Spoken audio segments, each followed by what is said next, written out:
Des barrages brisés, des catastrophes environnementales, des régions évacuées ou englouties, accrochez-vous où vous pourrez. Voici 10 pannes de barrages filmées par caméra. La rupture du barrage de Brumadinho au Brésil n'est pas seulement une tragédie humaine, c'est aussi une catastrophe environnementale. Survenu le 25 janvier 2019, l'effondrement de ce barrage a causé 259 décès et 11 disparitions. Et comme cette construction sert de réservoir de rétention pour les substances toxiques issues de l'exploitation minière, son effondrement a englouti le site minier dans un torrent de boue et de déchets.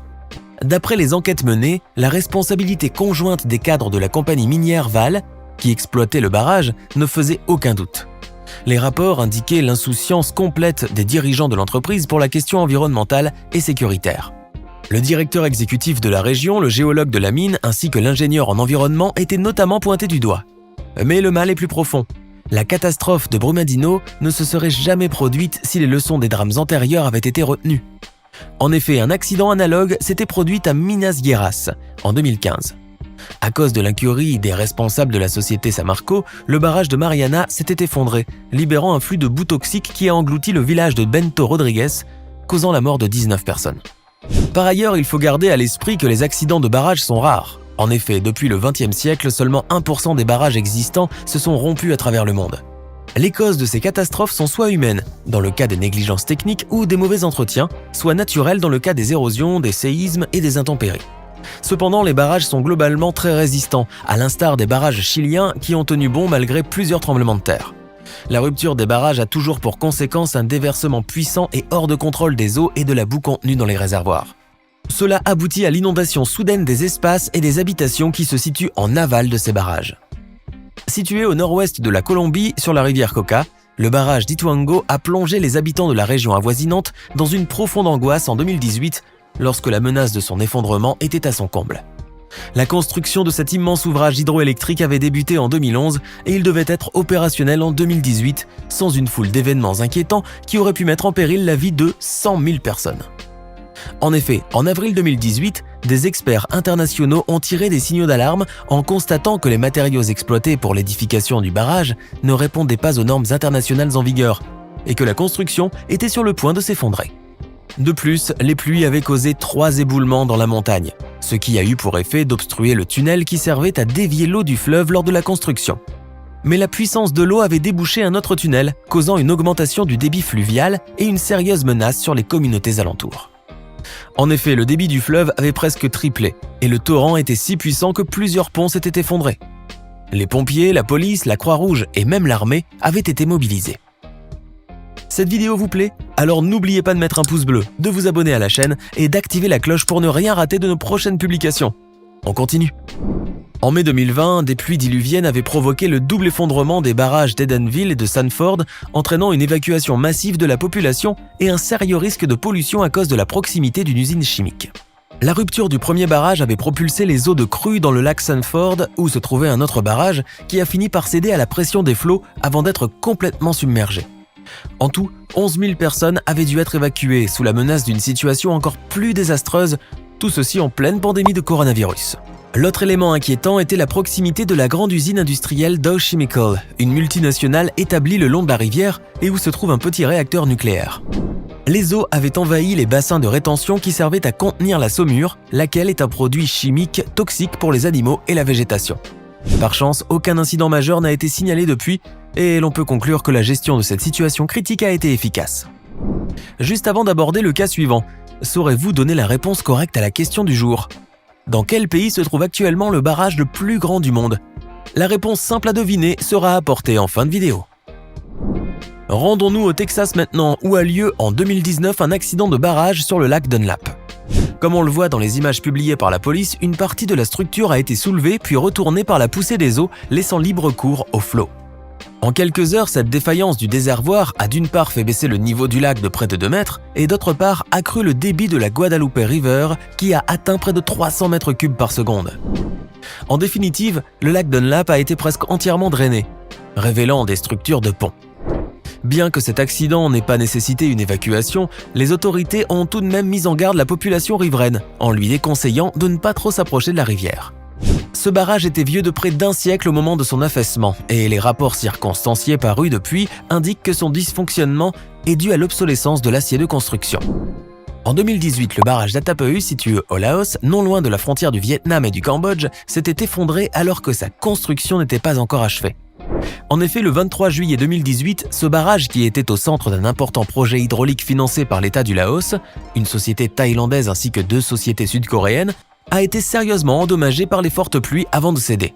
Malheureusement, les dégâts furent considérables puisque le choc a libéré 5 milliards de mètres cubes d'eau qui ont vite englouti 7 villages, tuant des centaines de personnes. Pourtant, les associations environnementales avaient exprimé leurs inquiétudes sur les nouveaux programmes d'énergie hydraulique dans lesquels s'engageait le Laos. En effet, le fleuve du Mékong, qui nourrit substantiellement la population grâce à sa richesse en poissons, allait pâtir des centrales hydroélectriques et de ses conséquences polluantes. C'est bien ce qui est arrivé. En 2 jours, 7 villages ont été engloutis sous une mer de boue rougeâtre. Après cette catastrophe, la société thaïlandaise en charge du projet avait déclaré que le barrage avait rompu à cause des tempêtes de pluie continues. Au nord de la Birmanie, en juillet 2020, de fortes précipitations ont causé un énorme glissement de terrain sur un site minier de jade, causant plus de 162 morts. Cette catastrophe est l'une des pires qu'a connu le pays, et elle aurait pu être encore plus meurtrière. En effet, les autorités avaient déconseillé aux travailleurs de se rendre sur ce lieu hautement dangereux à cause des pluies torrentielles qui sévissaient alors. Les averses ont fait chuter des amas de pierres dans un lac et le choc a été si puissant qu'une vague de boue aussitôt formée avait submergé une vallée voisine de la frontière chinoise. Plus tard, une importante opération de secours a été mise en place, mais les conditions ont rendu le sauvetage compliqué. Certains se servaient d'un pneu en guise de radeau pour chercher des victimes embourbées. Malheureusement, cet accident sur le site d'exploitation minière n'est pas isolé. En effet, chaque année, des travailleurs rencontrent la mort pendant leur quête de jade, dont la Birmanie est le premier producteur au monde.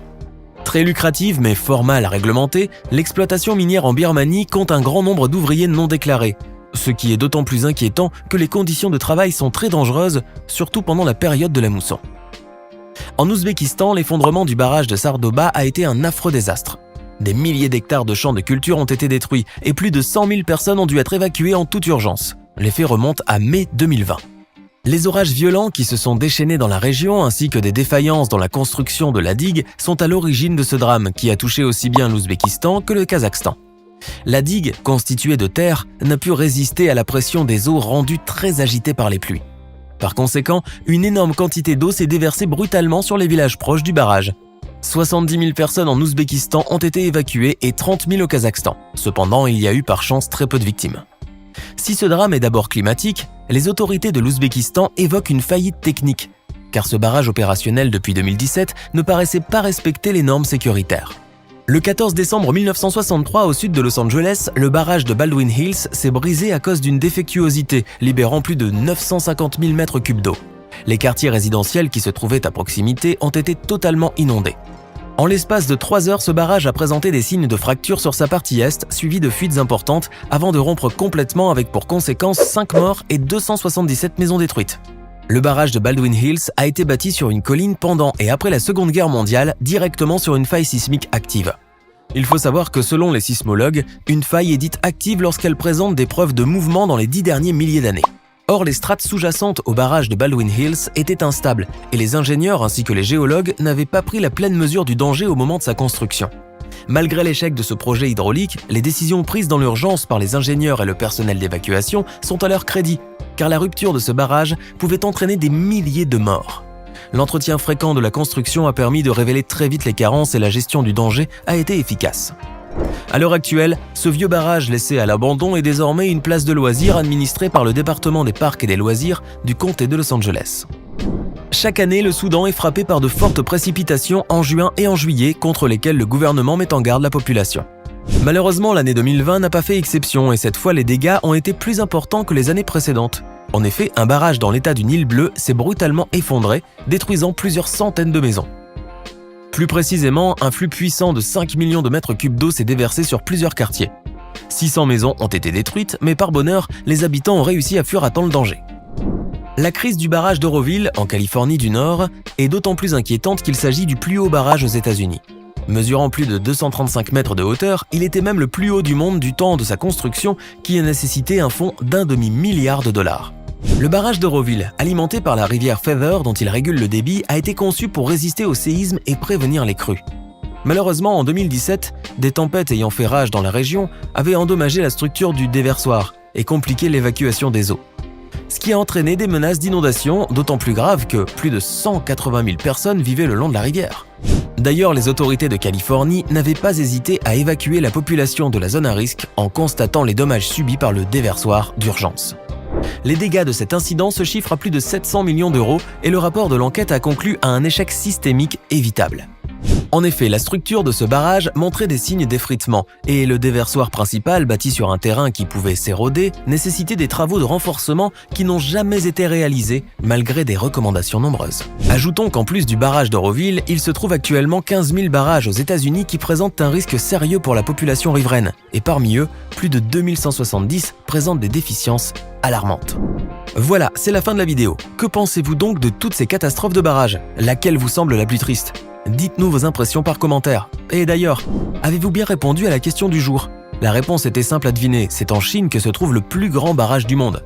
Sans surprise, ce pays dispose d'installations hydrauliques gigantesques. Le barrage des Trois Gorges, situé dans la province du Hubei, est considéré comme le plus grand et le plus puissant du monde, pouvant contenir 40 milliards de mètres cubes d'eau. Il a par ailleurs nécessité près de 30 millions de mètres cubes de béton et il s'étend sur une superficie de 1084 km². Hey! Et savez-vous que nous avons des centaines d'autres vidéos disponibles pour vous? Commencez immédiatement une nouvelle vidéo en cliquant sur l'une de ces deux propositions et à demain, même heure, même chaîne pour de nouvelles découvertes.